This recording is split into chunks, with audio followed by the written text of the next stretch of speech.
નમસ્કાર વિદ્યાર્થી મિત્રો, આ રહે કોડિંગ રેકોર્ડિંગનો સરસ મજાનો સવાલ, જેમાં 57માંથી 12 અને 16, 96માંથી 20 14, 84માંથી 18 10 અને 71માંથી 10 અને 18 થાય છે. તો ચાલો આપણે આને શોધવાનો પ્રયત્ન કરીએ.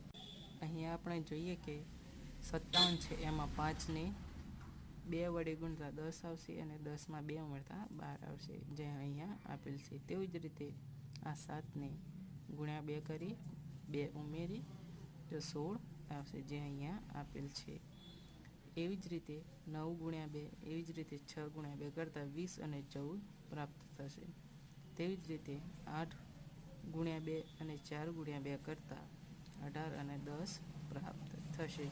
પરંતુ ઓપ્શન ડીમાં જ્યારે આપણે આવું કરવા જઈએ તો 6 ગુણ્યા 2 અને 12 આવશે, તેમાં 2 ઉમેરીશું તો 14 આવશે, જે અહીંયા આપેલ નથી. તેમજ 9માં પણ 2 ગુણ્યા કરતાં 18 આવશે અને તેમાં 2 ઉમેરતા 20 આવે છે, જે અહીંયા આપેલ નથી. તો આપણો અલગ પડતો વિકલ્પ થઈ જશે ઓપ્શન ડી.